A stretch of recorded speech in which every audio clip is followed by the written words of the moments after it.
regardless of how you vote, there is one thing most of us can agree on. We've been getting inundated with political texts from both campaigns. Oh, yeah. And while your first instinct, and honestly ours, would be to reply stop to end, some experts say that's not the way to go. Fox 8's Sharon Crowley has been looking into it and joins us live with what she found out. Hey, Sharon. And I'm one of those people, Natasha and Steve, who has put stop in her phone a million times and just wonder why I keep getting those text messages. I'm about to explain it to you. It's one more thing for us to worry about. Not only are those ads annoying and constant, if you try to text stop, you may actually be opening yourself up to more unwanted text messages and calls.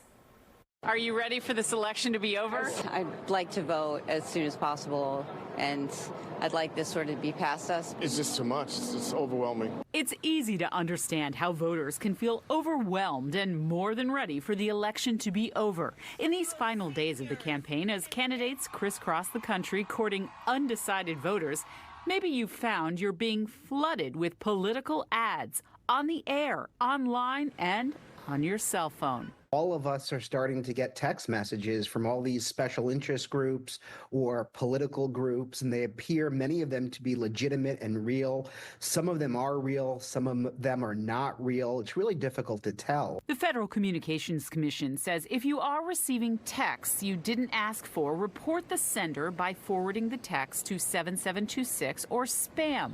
Political campaigns are also supposed to honor your requests if you opt out of getting their messages by replying or texting stop.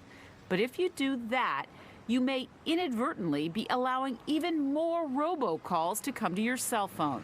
When you tell a group to stop contacting you, they know that there's a live human being on the other side of that. It's not just a dead number. And then they sell your number to another group or perhaps many other groups because now that they know that this is a real number with somebody who's reading the message, it's worth a lot of money to them. So instead of texting stop to end these calls, he suggests blocking the number on your phone. The next couple of days are going to be crazy, and there are going to be a lot of criminal organizations around the world that are going to try to use this election to get you to respond to them, to get you on the hook. So be on the lookout for aggressive messages or messages that you might not agree with. All right, don't get on the hook like probably I was. So block those calls or report them as spam.